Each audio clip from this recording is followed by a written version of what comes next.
से प्रारंभ करते हैं।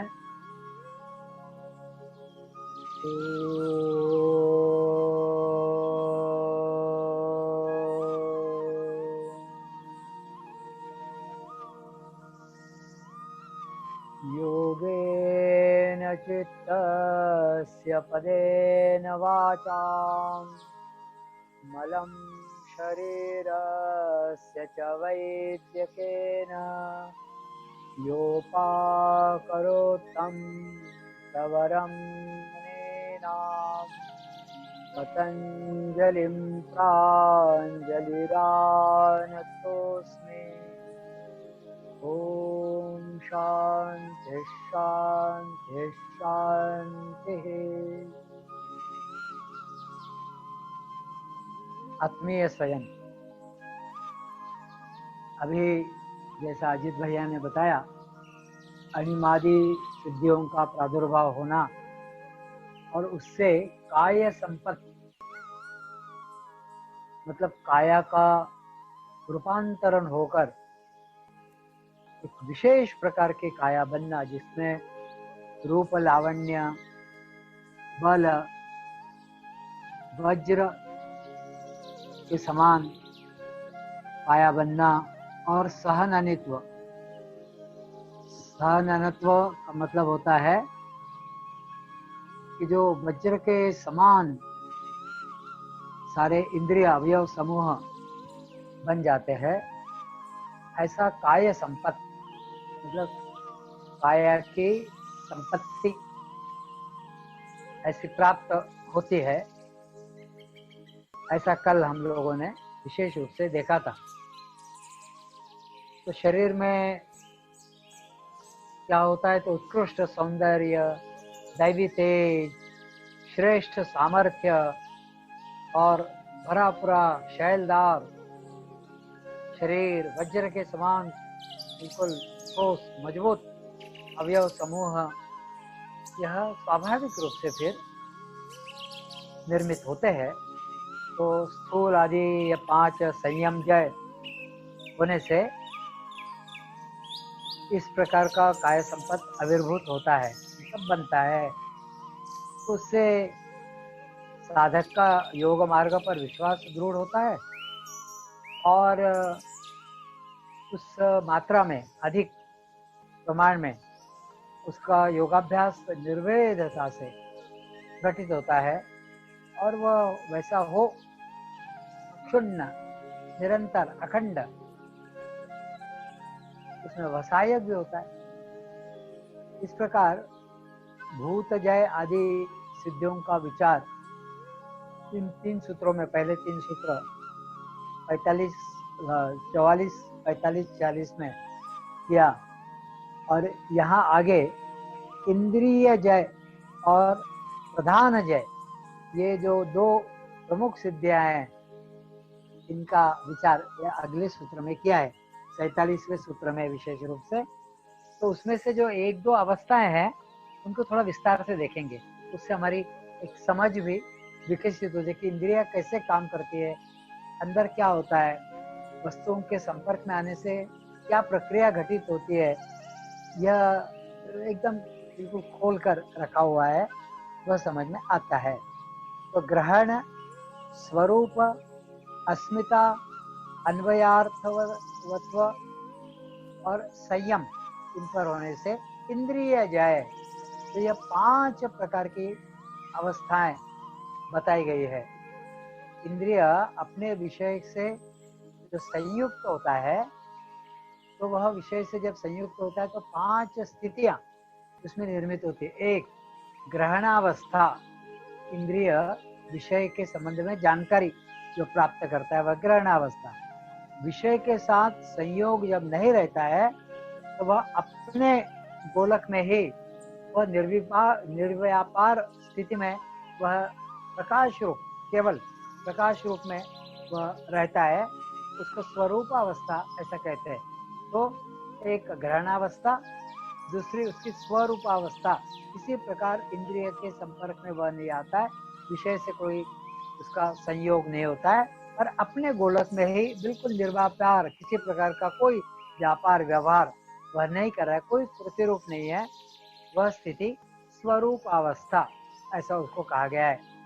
फिर तीसरी अवस्था, चित्त में मैं हूँ, ऐसा जो एक अखंड स्फुरण रहता है, वह अस्मिता अवस्था। तो पहली ग्रहणावस्था, दूसरी स्वरूपावस्था, तीसरी मैं हूँ का जो स्मरण, अस्मिता अवस्था। अस्मिता हम पहले देख चुके हैं, है ना, अस्मिता अवस्था।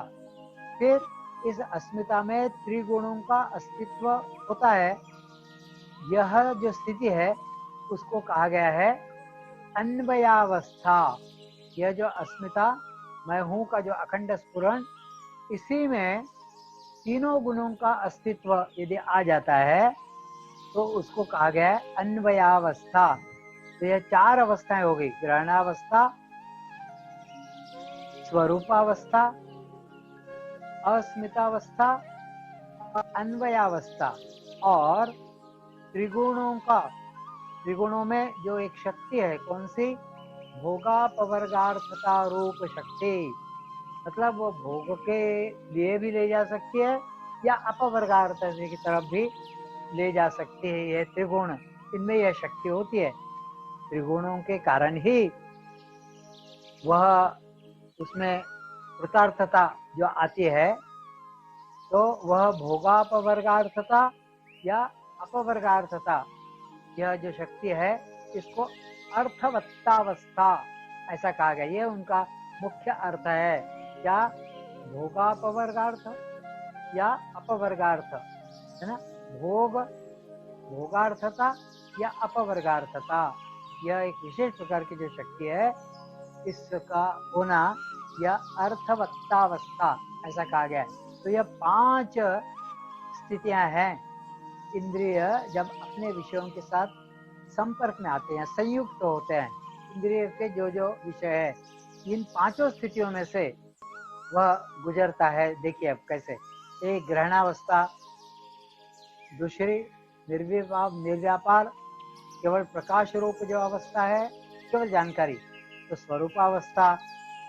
चित्त में मैं हूँ या अखंड स्फुरण, अस्मितावस्था।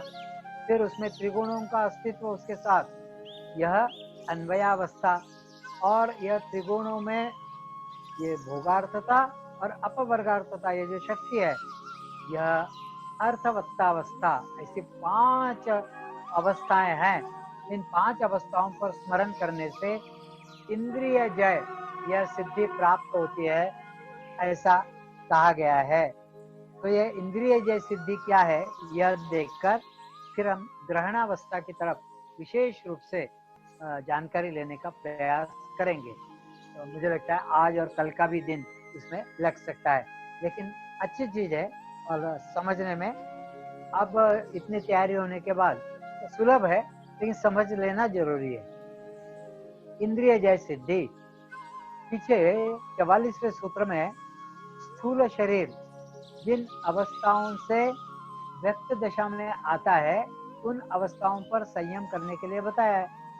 तो स्थूल शरीर में जो निवास करते हैं, ऐसे कर्मेंद्रिय भी है, ज्ञानेंद्रिय भी है, जो उन अवस्थाओं से उत्क्रांत होने पर वह उन अवस्थाओं पर संयम करने का उस सूत्र में बताया गया है कि वह कर्मेंद्रिय और ज्ञानेंद्रिय जिन जिन अवस्थाओं से उत्क्रांत होते हैं, उन अवस्थाओं पर संयम करने के लिए कहा गया है।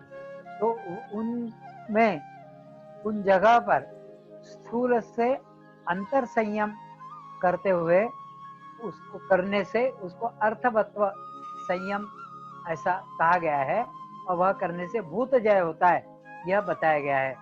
तो इस सूत्र में क्या बताया है, इस सूत्र में इंद्रियों का जो सव्यापार अवस्था, मतलब उसका जो लगातार व्यापार व्यवहार चलता रहता है, अर्थात क्रिया रूप आपको, उस अवस्था से संयम प्रारंभ कर अंदर ही अंदर संयम, अर्थवत्व संयम तक, मतलब इंद्रियों के व्यापार अवस्था के से लेकर संयम शुरू करके जो अंदर जो संयम करते हैं, अर्थवत्व संयम तक जाने से इंद्रिय जय उसका फल होता है। मतलब सारे इंद्रियों को हम अपने वश में ला सकते हैं, जिसको हम एक तरफ से क्या कहते थे, प्रत्याहार कहते थे ना, वह संकल्पना, वह प्रत्याहार वहां तो हमने मोटा मोटा देखा, अब उसको सूक्ष्मता से देखने का इसमें प्रयास करते हैं, तो हमको वो जो प्रत्याहार की क्या स्थिति है वह एकदम से फिर समझ में आ जाएगी। तो 44वें सूत्र में जो सविस्तर वर्णन किया है, विवेचन किया है, वह विशेषतः सृष्टि का जो उत्पत्ति क्रम है वह वहां पर बताया गया है। वह यदि ध्यान से हम देखेंगे तो वहां पर जो संयम के स्वरूप सहज समझने जैसे है, क्योंकि उसमें वह पंच महाभूत आदि की बात, और कौन सा भूत का कहाँ पर आधिक्य है, तो वहां संयम करने से क्या होता है, यह सब हम देख चुके हैं। तो मनुष्य को 5 ज्ञानेंद्रिय हैं, 5 कर्मेंद्रिय, हम सब जानते हैं। तो ऐसे 10 इंद्रिय प्रमुख रूप से निरंतर क्रियाशील रहते हैं। तो श्रोत्र, त्वक मतलब त्वचा, चक्षु, जिह्वा, घ्राण, यह 5 ज्ञानेंद्रिय है। और वाक, पानी, पानी मतलब हाथ, पाद पैर, वायु मतलब मल विसर्जन का द्वार, और उपस्थान जनेन्द्रिय, यह 5 कर्मेंद्रिय है। ये हम सब पहले अनेक बार देख चुके हैं और ये हमारे मन में अभी स्थापित हो गया, पक्का हो गया। तो 5 कर्मेंद्रिय और 5 ज्ञानेन्द्रिय, ये सारे मिलाकर 10 इंद्रिय यह निरंतर कार्य करते रहते हैं। तो इन 5 ज्ञानेन्द्रियों के अनुक्रम से यह शब्द, स्पर्श, रूप, रस और गंध, ये उनके 5 विषय है। तो इनका इस व्यवहार में क्या आता है, तो बोलना, शब्द मतलब बोलने से निर्मित होता है, तो बोलना, स्पर्श से लेना देना, और जैसे पैर वगैरह हैं तो उनसे जाना आना, और उपस्थ है, पायु है तो पायु से मल विसर्जन, उपस्थ उससे मूत्र या रेतोत्सर्ग, यह कर्मेंद्रियों के पंचभेद विषय और इनके माध्यम से व्यापार होते हैं। ये तो हम समझ सकते हैं, मुझे लगता है इसमें कोई दिक्कत नहीं होनी चाहिए किसी को समझने की। भाई ये जो इंद्रिय है कर्मेंद्रिय, ये कैसे काम करते हैं, तो लेने देने से, मलमूत्र विसर्जन से, जननेन्द्रिय का रेत विसर्जन आदि, या पैरों से चलना, हाथों से काम करना, मुख से, जीवा से बोलना, ये उनके कर्म है, इनके द्वारा वह काम करते हैं। तो जागृत अवस्था में हम ज्ञानेन्द्रियों के द्वारा शब्दादि विषयों का ग्रहण करते रहते हैं, और कर्मेंद्रियों के द्वारा वह क्रिया करते रहते हैं। मतलब इनका विषयों का ग्रहण करने के लिए वहाँ कर्मेंद्रिय उसके कारक होते हैं, उनके माध्यम से वह कार्य घटित होता है, वह क्रिया हम करते रहते हैं, है ना। यह सर्वसामान्य सभी लोगों में होता है, पशु पक्षी प्राणियों में भी उसी प्रकार होता है। तो अपने अंतःकरण की क्रिया शक्ति और ज्ञान शक्ति, ये 2 भाग है जो हम पूर्व में देख चुके हैं। तो इच्छा शक्ति, क्रिया शक्ति और ज्ञान शक्ति, ऐसे 3 भाग होते हैं, ऐसा हमने कहा था। और इच्छा शक्ति यह ईश्वर प्रदत्त है, बाकी क्रिया शक्ति और ज्ञान शक्ति यह मनुष्य के अधीन है। ये 2 भाग अंतःकरण के है ना। तो दृष्टा जब इन शक्तियों का अभिमान धारण कर कर्माचरण अथवा ज्ञान ग्रहण करता है, तब उसे कर्ता अथवा ज्ञाता ऐसा कहते हैं। जब वह कर्म करते हैं तो उसको कर्ता बोलते हैं, जब वह ज्ञान अर्जित करता है तो उसको ज्ञाता ऐसा कहते हैं। जानने वाला कौन है, तो ज्ञाता है, ऐसा हम कहते हैं। तो यह अंतःकरण की क्रिया शक्ति और ज्ञान शक्ति का के प्रभाव के कारण या उसके क्रियाशील होने के कारण यह होता है ना। तो यहाँ ज्ञाता और कर्ता यह वस्तुतः दृष्टा, यह ज्ञाता या कर्ता वस्तुतः नहीं है। दृष्टा यह अपने आप में कर्ता अथवा ज्ञाता नहीं है, वह केवल दृष्टा है, यानी देखने वाला, यानी साक्षी है, प्रत्यक्ष कृति नहीं करता है। वह प्रत्यक्ष ज्ञान अर्जित नहीं करता, इसलिए वह ज्ञाता भी नहीं है और वह करता भी नहीं है, तो वह दृष्टा है। तो वह तो केवल साक्षी भाव से देखता है, मतलब देखने वाला ऐसा रहता है। तो उस कारण वह साक्षी तो रहता है, लेकिन कर्तृता और ज्ञातृत्व यह उसके गुण नहीं है, यह अंतःकरण के धर्म है। अंतःकरण यहाँ पर काम करता है, तो उसके यह धर्म है। क्या, कौन से? तो कर्तृता मतलब कुछ करना, और ज्ञातृता ज्ञान अर्जित करना, यह अंतःकरण के धर्म है। तो दृक् शक्ति पुरुष व दर्शन शक्ति अंतःकरण, ये जो दृष्टा है यह पुरुष का भाव, पुरुष ही दृष्टा है। तो इसलिए दृक् शक्ति किसकी है? तो दृष्टा की है, मतलब देखने की जो शक्ति है वह दृष्टा की, पुरुष की है। और दर्शन शक्ति या अंतःकरण की है, या अर्शन अंतःकरण, पुरुष व दर्शन शक्ति अंतःकरण की है। और यह क्यों है, किस कारण है? तो अविद्या के कारण ये दोनों, मतलब दृक् शक्ति यह पुरुष की और दर्शन शक्ति यह दोनों अविद्या के कारण यह एकात्मता इसकी अंतःकरण के साथ हो जाती है। इसको कहते हैं अनन्योध्यास, मतलब यह एक दूसरे के साथ इतनी जुड़ जाती है कि यह दृक् शक्ति का पुरुष और दर्शन शक्ति जो अंतःकरण की है, ये दोनों एक जैसी लगती है, एक ही की है ऐसा लगने लगता है। इसका कारण मुख्य है अविद्या। अविद्या के कारण यह एकात्मता होती है और अनन्य ध्यास होकर अंतःकरण के कर्तृता का और ज्ञातृता का अध्यारोप इस दृष्टया पर होता है। और मैं ही करता, मैं ही ज्ञाता, ऐसा फिर उसका भाव होने लगता है। लेकिन कायदे से मैं हूं वाला जो भाव है वह तो दृष्टा का है, मैं हूं यह तो दृष्टा का है, लेकिन अंतःकरण वहां काम में आ जाता है, मतलब मन बुद्धि चित्त अहंकार और अविद्या के प्रभाव के कारण फिर वहां पर यह अनन्योध्यास होता है, एक दूसरे पर यह आरोपित हो जाते हैं और इनका मेल मिलाप एकात्मता हो जाती है। और उस कारण कर्तृता और ज्ञातृता यह एक के ही है, मैं ही करता हूँ, मैं ही ज्ञाता हूँ, इस प्रकार के भाव का वहां स्फुरण होने लगता है। अब थोड़ा सा आगे बढ़ते हैं। ग्रहणावस्था, ये जो 5 अवस्थाएं बताई है ना, तो पहली है ग्रहण, फिर स्वरूप, फिर अस्मिता, फिर अन्वयार्थवत्ता, फिर अर्थवत्ता। तो यह 5 स्थितियां बताई गई, तो उसमें से ग्रहणावस्था की अभी बात करते हैं। तो अंतःकरण का मूल अहं स्फुरण यह हृद गोलक में होता है। भाई हमने मैं हूं जब कहते हैं तो हाथ अपने आप छाती की तरफ जाता है, तो हृदय की तरफ जाता है। तो हम पूर्व में भी देख चुके हैं, मैं हम किसको संबोधित कर रहे हैं? अपने हृदय गोलक को, वहां पर मैं का वास है, ऐसा हम मोटे तौर पर मान सकते हैं। तो हृदय गोलक में मूल जो उसका अहं का जो स्फुरण है वह वहां होता है। लेकिन उसके व्यापार का गोलक कहाँ है?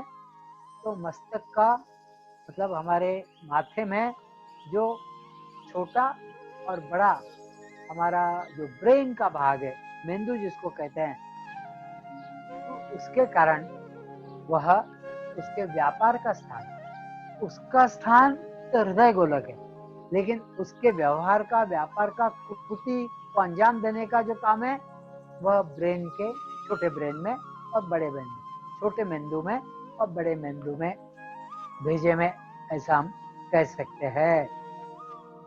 तो विद्युत शक्ति निर्माण होने का जैसा स्थान कहाँ निर्मित होती है? विद्युत शक्ति या तो पावर हाउस में निर्मित होती है, वह पावर हाउस भले थर्मल सेंटर हो सकता है या हाइड्रो, जैसे कोई नदी का प्रवाह रोक दिया, वहां पर बांध लगा दिया और उसमें से एक विशिष्ट मार्ग से पानी छोड़कर वह बड़े पंखे पर को घुमाता है, उससे जनरेटर घूमता है, उससे वहां विद्युत निर्मित होती है। तो एक तो निर्मित का स्थान होता है, और फिर वह बड़े हाई टेंशन लाइन से फिर वह अपने नगर के पास आती है और नगर में बड़े बड़े ट्रांसफार्मर्स लगे होते हैं और वहां से पूरे नगर में, शहर में फिर उसका डिस्ट्रीब्यूशन होता है। तो वहां तक तो बड़ी लाइन से आता है और यहाँ छोटी छोटी लाइनों से फिर उसका डिस्ट्रीब्यूशन होता है।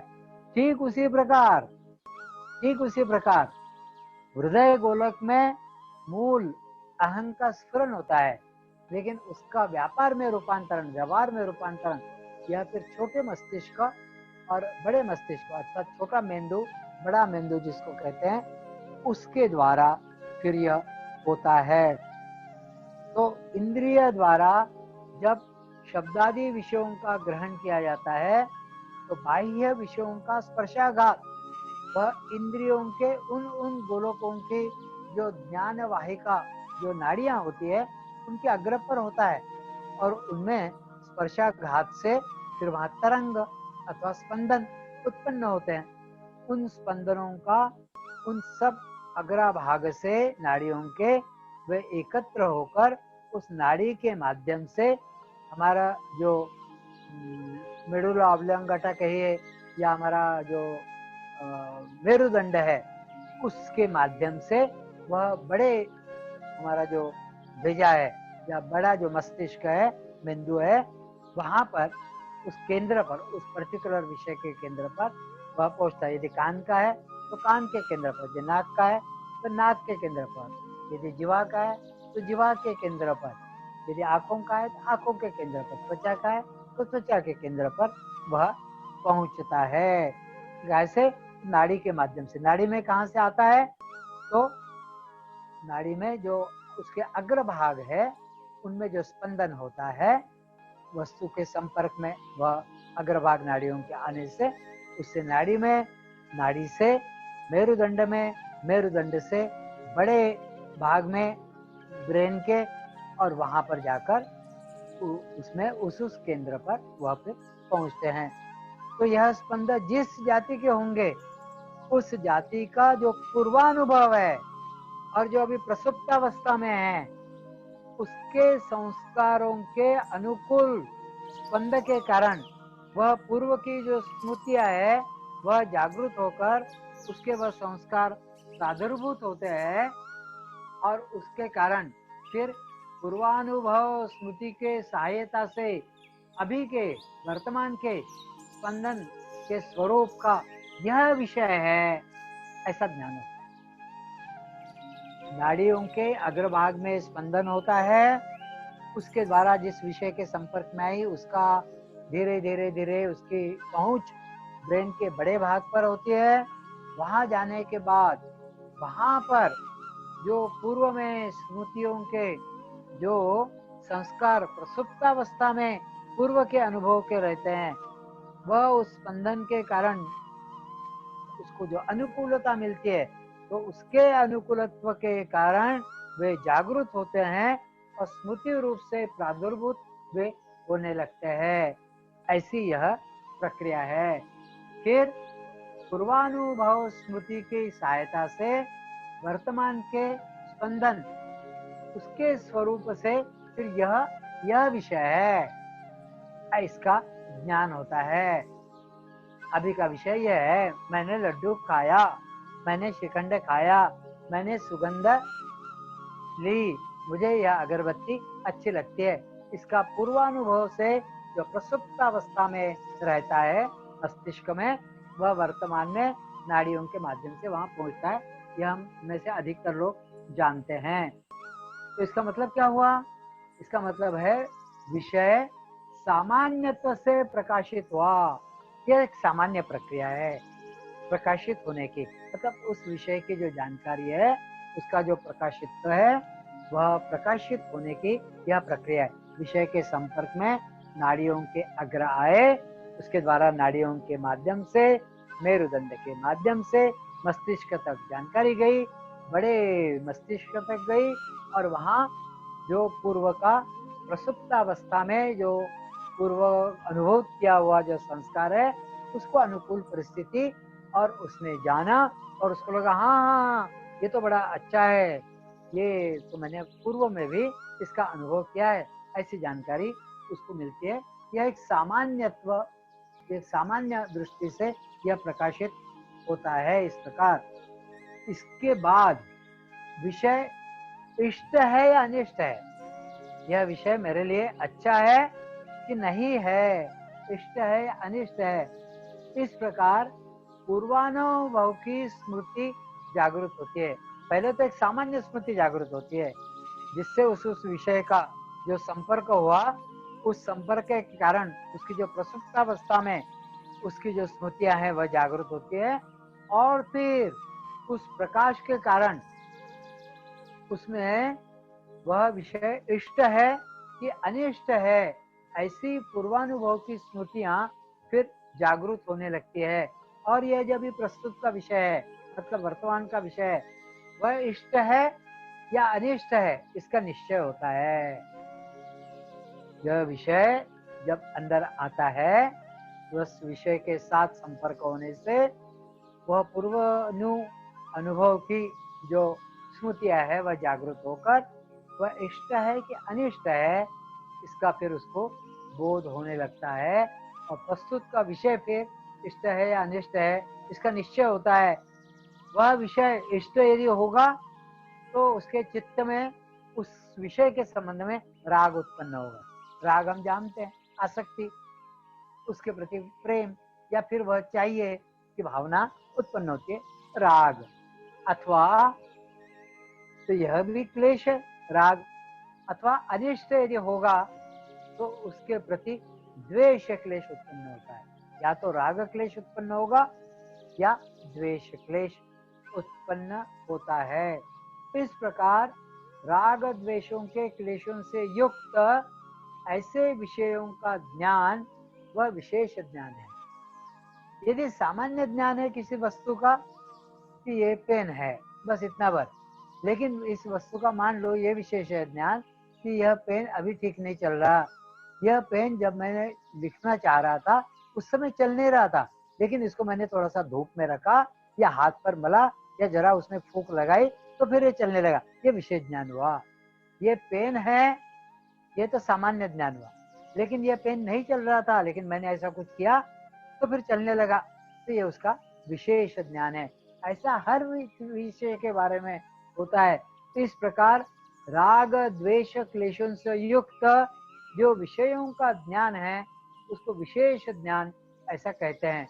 इसके बाद राग द्वेष के अनुसार प्रेप्सा उत्पन्न होती है। ये प्रेप्सा और जिहासा, इसके बारे में पूर्व में हम जानकारी देख चुके, मुझे लगता है द्वितीय पाद में यह जानकारी हमने देखी थी।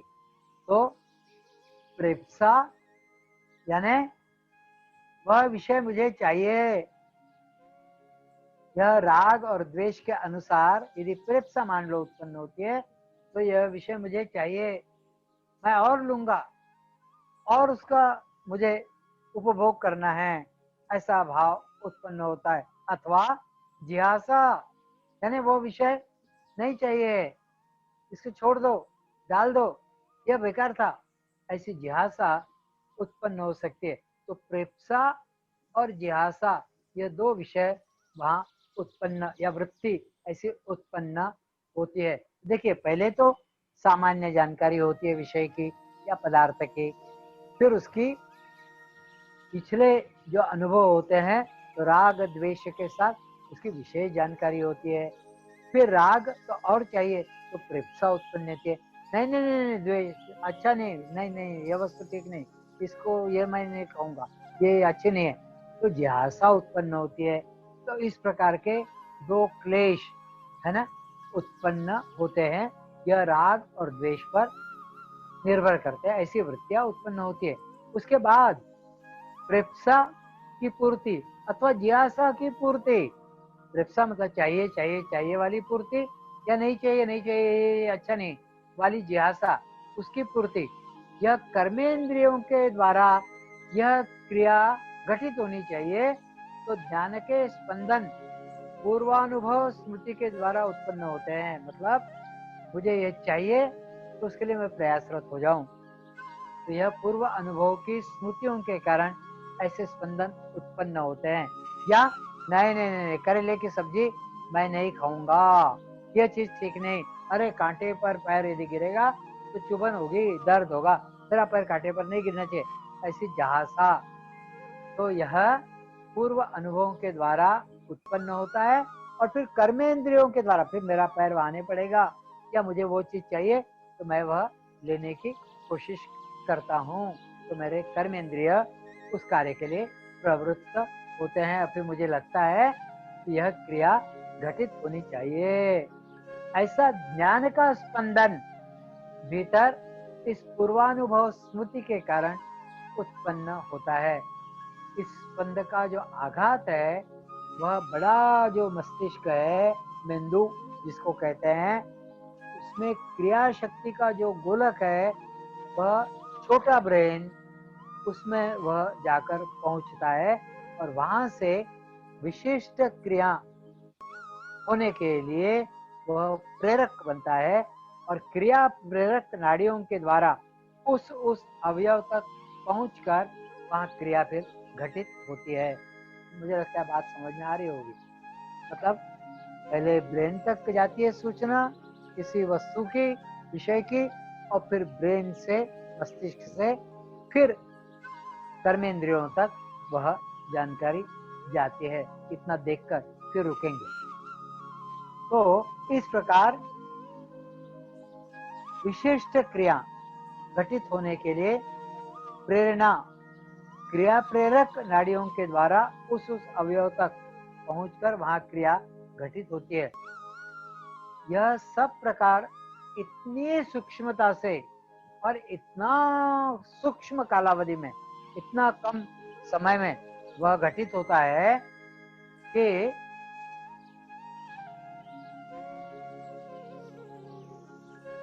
इतना कम समय में घटित होता है कि वह उसका पता ही नहीं पड़ता है, उसका पता ही नहीं पड़ता है।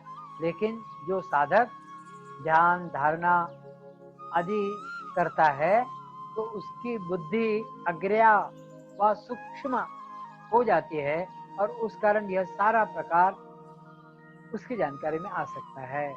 तो बुद्धि जब सूक्ष्म अथवा अग्र्या हो जाती है तो उसकी जानकारी में यह सारे प्रकार आने लगते हैं और उसकी जानीव, उसकी संज्ञा में, यह उसकी कक्षा में यह बातें आने लगती है। इस प्रकार अंतःकरण में ज्ञान और क्रिया, यह दो शक्तियां बड़े और छोटे ब्रेन में, ब्रेन के गोलकों में, यह एक दूसरों का सहकारिता करता हुआ, सहकार्य करते हुए वह अपने अपने कार्य करते रहते हैं। इस प्रकार विशेष जानकारी मिलती रहती है और फिर वहां से सूचनाएं लेकर वह जो हमारे कर्मेंद्रिय हैं उनके द्वारा वह चीज कौन सी, तो उसका उपभोग लेना या उसका उपभोग नहीं लेना, राग और द्वेष, तो उसमें प्रेप्सा और जिहासा के द्वारा वह फिर घटित होता है। यह चलता रहता है। तो इस प्रकार शब्द आदि विषयों के या स्पर्श श्रोत्र आदि इंद्रियों के द्वारा बड़े ब्रेन तक जो इंफॉर्मेशन जाती है, बड़े ब्रेन से विशिष्ट क्रिया घटित होनी चाहिए ऐसे छोटे ब्रेन को सूचना दी जाती है और वहां से फिर वह क्रिया की प्रेरणा लेकर कर्मेंद्रिय तक वह जानकारी जाती है और वहां फिर क्रिया घटित होती है। इस प्रकार ज्ञानेन्द्रिय और कर्मेंद्रियों की व्यापृतावस्था, ऐसी इस सूत्र में पहली ग्रहण अवस्था इस रूप में बताई है। किसी वस्तु को ग्रहण करना, यह ग्रहण करने की जो प्रक्रिया है वह यहाँ पर दी गई है। ऐसी ग्रहण अवस्था, इस पर संयम करना, यह इस सूत्र के द्वारा बताया गया पहला संयम है। फिर इसके बाद दूसरा संयम बताया गया है। फिर अलग अलग और भी चीजें बताई गई हैं। तो यह बड़ा थोड़ा सा महत्वपूर्ण विषय है कि किसी भी चीज की कैसी जानकारी हम प्राप्त करते हैं। फिर ग्रहण, फिर उसके बाद स्वरूप अवस्था, या उसके बाद सामान्य ज्ञान, विशेष ज्ञान आदि भी कैसा कैसा प्राप्त किया जाता है, यह इस इसमें बताया जाता है, मुझे लगता है वह सामान्य ज्ञान और विशेष ज्ञान, यह जानकारी हम कल देखेंगे तो थोड़ा विस्तार से फिर बता पाएंगे और पूरा विषय कल पूर्ण होगा, ऐसा लगता है। तो आज यहीं पर रुकते हैं और प्रार्थना से समाप्त करते हैं। सर्वे भवन्तु सुखिनः, सर्वे सन्तु निरामयाः, सर्वे भद्राणि पश्यन्तु, मा कश्चित् दुःखभाग् भवेत्। ॐ शान्ति शान्ति शान्तिः।